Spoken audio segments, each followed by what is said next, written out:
안녕하세요.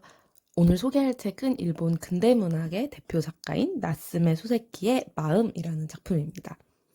이 책은 되게 오랜만에 읽은 근대문학 책으로 너무 복잡하거나 시끄러운 설정들 없이 좀 온전히 한 개인의 내면에 집중할 수 있는 책이었어요. 제가 그동안 외국 소설 위주로 읽다가 동양권 소설을 읽으니까 문화가 완전히 같은 건 아니지만 뭔가 좀 자연스럽게 이해하게 되는 문화적 기조가 있어서 은근히 마음 편하게 좀 읽었었던 것 같아요.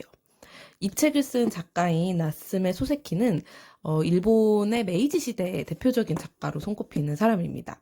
현대 일본 문학의 아버지라고 불린다고 해요. 그래서 지금은 아니지만 그 일본 지폐 중에 천엔에 이 사람 얼굴이 새겨지기도 했었대요. 그래서 일본의 근대 작가 중에서 아주 인기가 많고 되게 많이 연구되고 있고, 찾아보니까 일본 문학에 지대한 영향을 끼쳐서 뭐 무라카미 하루키, 모리 오가이 등 일본의 주요 작가들이 이 사람의 영향을 엄청 많이 받았다고 합니다. 나스메 소세키는 어렸을 적 다른 집에 양자로 갔다가 뭐 다시 본집으로 돌아오는 등의 조금 복잡한 가정사를 갖고 있었는데, 성인이 되고 나서 영어 교사가 됐고 그 시기에 영국으로 외국 유학도 다녀오는 등 일본의 메이지 시대 엘리트로 활약을 했었어요. 그리고 나서 이후 신문사에 글을 기고하면서 엄청 큰 인기를 끌게 되고 일본의 근대문학의 기초를 다지는 멋진 작품들을 펴냈습니다. 일본의 셰익스피어라는 말도 있더라고요. 그만큼 일본 문학에서 좀 독보적인 위치에 있는 사람이라고 합니다. 이 마음이라는 책은 그의 책 중에서 가장 유명한 책 중에 하나예요. 이 사람이 여러 편의 이야기를 써서 원래 단편집을 만들 목적으로 시작을 했었는데 이 한 편의 내용이 길어져서 그냥 하나의 책으로 발간을 했다고 해요. 작가가 죽기 전 2년 전에 발표된 책이고 지금까지도 이 작가의 대표작으로 널리 알려져 있습니다. 이 책은 세 챕터로 나눠져 있는데요. 선생님과 나, 부모님과 나, 선생님과 유서, 이렇게 세 챕터로 나눠져 있어요. 주인공은 도쿄에 살고 있는 나라는 인물과 선생님이라는 인물입니다. 특이하게도 이 책이 끝날 때까지 이 두 사람의 이름이 뭔지는 나오지 않아요. 먼저 이 첫 번째 챕터에서는 나와 선생님의 우정에 관해서 다룹니다. 뭐 이 선생님은 딱히 뭔가 정말 어떤 대단한 거를 하고 있는 뭔가 엄청난 지식인은 아니지만 이 나라는 주인공이 선생님에게 엄청 큰 호감을 느끼고 계속 이렇게 선생님하고 교류하면서 친해져요. 선생님은 약간 그 속세에서 떨어져 있는 듯한 현자의 느낌? 좀 고고하고 좀 우아한 성품과 생각을 갖고 있어서 이 나가 그거에 되게 매력을 느끼고, 동시에 이 선생님은 인간관계를 전혀 쌓지 않고 약간의 좀 무력감과 고독감을 느끼면서 뭔가를 계속 숨기고 있는 것 같다라는 생각을 하게 돼요.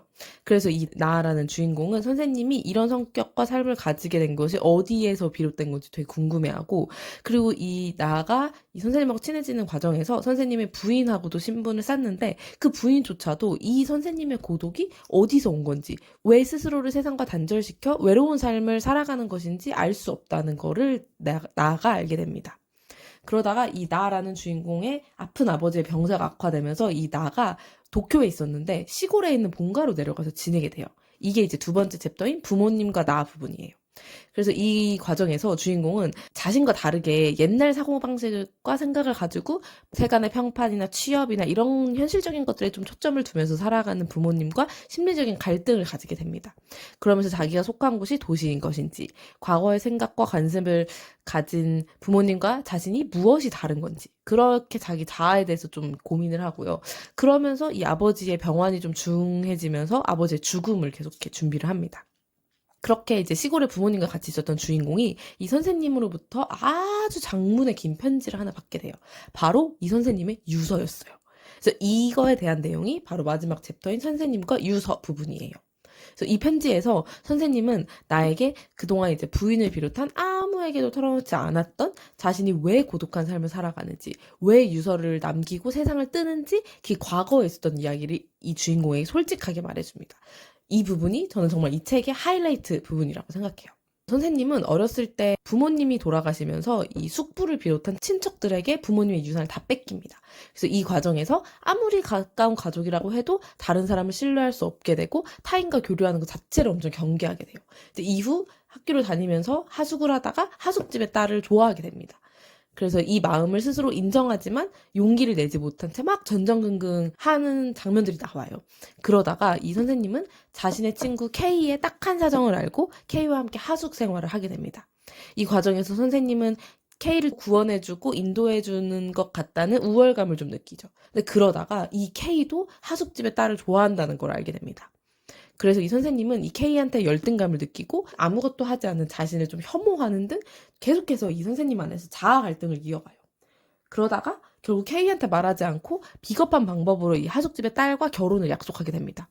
그리고 K는 선생님이 자기의 뒤통수를 친 걸 알자 결국 자살로 생을 마감합니다. 이 사건을 통해 선생님은 타인뿐 아니라 자신 스스로에 대해서도 실망하게 되고 부인을 볼 때마다 사실은 K의 그림자가 계속 생각나서 결국은 자신의 모든 생애 동안 부인을 보면서 죄책감을 느끼는 삶을 살게 돼요. K한테서 벗어나고 싶어도 사랑하는 아내와 함께 살아가는 그 모든 시간이 K와 끊을 수 없이 이어지게 된 삶이 된 거예요. 그래서 선생님은 K를 속이고 부인을 갈취한 자기 자신이 자신을 속이고 돈을 갈취한 숙부랑 다름없다고 느끼게 되고 이 타인에 대한 혐오뿐만 아니라 그 자기 자신에 대한 혐오로 스스로를 불행한 사람이라고 여기면서 평생 죽지 못해 살아가는 고독의 길을 걷습니다.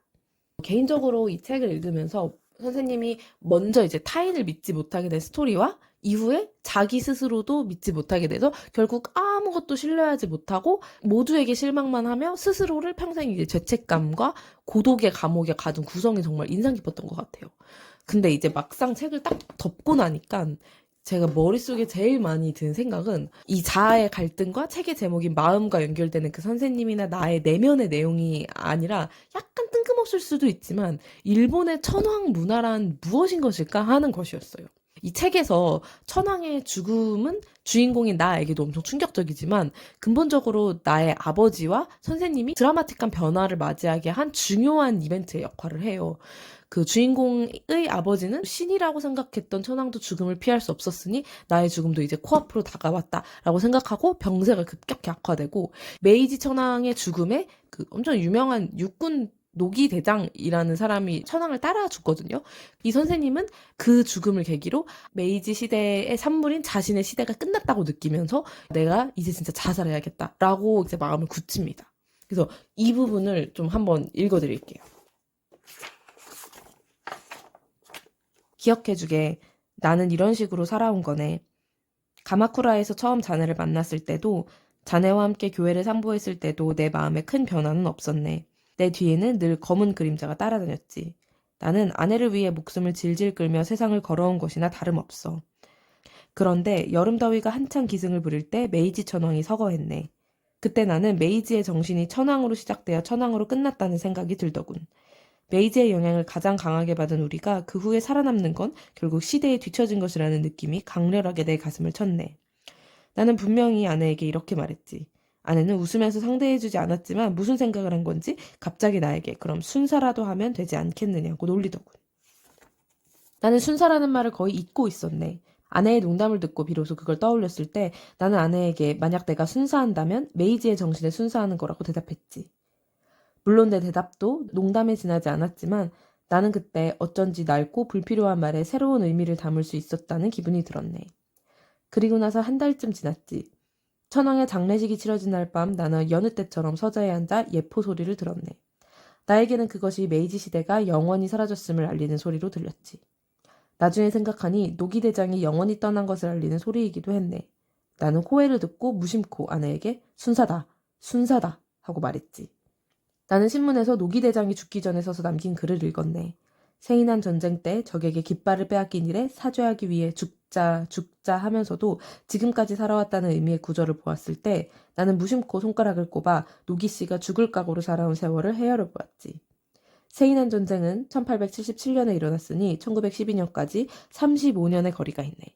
노기씨는 그 35년간 죽자 하면서 죽을 기회를 기다리고 있었던 모양이야. 나는 그런 사람에게 그때까지 살아온 35년이 고통스러울지 아니면 칼로 배를 찌른 한순간이 더 고통스러울지를 생각했네. 그리고 나서 2, 3일 지나 나는 결국 자살하기로 결심했네. 내가 노기 씨가 죽은 이유를 잘 알 수 없는 것처럼 자네도 내가 자살하는 이유가 명확히 이해되지 않을지도 모르지만 만약 그렇다면 그건 시대의 변화에서 오는 사람의 차이니 어쩔 수 없는 일이지. 어쩌면 개인이 갖고 태어난 성격의 차이라고 하는 편이 정확할지도 몰라.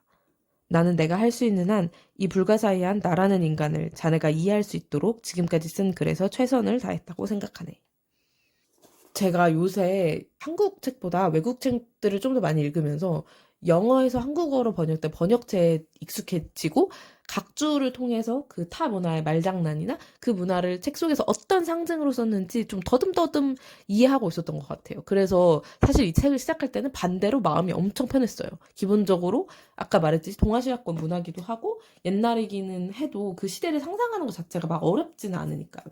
근데 이 부분에서는 내가 이 책을 감명 깊게 읽고는 있지만 일본 사람들이 이 책을 일본어로 읽으면서 느낄 작품의 분위기나 그들만이 읽어낼 수 있는 약간 내재된 의미 등을 더 깊게 이해할 수는 없겠구나 하는 벽이 좀 딱 느껴졌었던 것 같아요.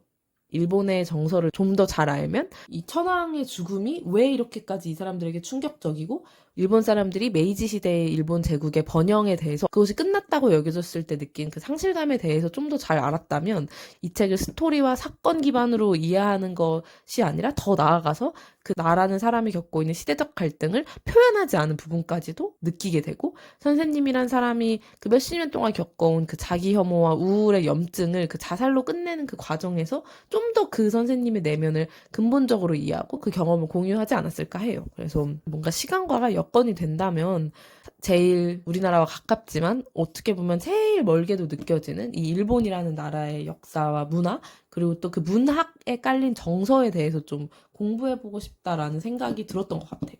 마지막으로 이야기하고 싶은 것은 이 나스메 소세키의 문체가 전반적으로 진짜 유려해서 읽기에 진짜 쉬웠었어요. 오히려 한국 문학 작품들을 읽을 때보다 좀 더 쉬웠던 것 같아요. 그리고 이 책은 사람의 내면에 대해서 다루는 만큼 좀 복잡한 문장 구조나 어려운 말을 써서 그 마음이라는 것이 느끼는 것을 은근하게 표현하는 게 아니라 되게 흐르듯이 잔잔하게 글을 쓰고 그리고 장면 구성들이 되게 천천히 이어져가지고 되게 가랑비에 젖어가듯이 이 주인공의 생각의 흐름에 독자의 마음이 좀 자연스럽게 맞아지게 만드는 것 같더라고요. 그래서 정말 아까도 말씀드렸지만 이 하이라이트인 선생님의 유서라는 이 세 번째 장의 내용은 직접 읽어보면은 이 선생님이라는 인물의 내면에 대해서 되게 천천히 그리고 굉장히 깊게 풀어내고 그 사건 사이의 긴장감도 잃지 않고 있으니 꼭 한번 직접 읽어보시기를 추천드려요. 저는 일본 문화에 대한 감상으로 어떻게 보면 일본 문화에 대한 공부를 더 해야겠다는 소회로 이 책을 마감하지만 사실은 그 선생님과 K 사이의 관계에 있어서도 생각해볼 여지들이 정말 많거든요. 질투는 무엇이고 자격지심은 무엇이고 그 둘은 왜 그렇게 직접 표현하지 않으면서 깊은 고독과 깊은 고민을 이어갔는가 이런 것들도 되게 재밌게 생각하면서 읽어볼 수 있는 책이었던 것 같아서 정말 꼭 한번 여러분들이 직접 읽어보시기를 추천드립니다. 그러면 이 나스메 소세키의 마음이라는 책 리뷰는 여기까지 하고 다음에도 또 재밌는 작품으로 찾아오도록 하겠습니다. 시청해주셔서 감사합니다.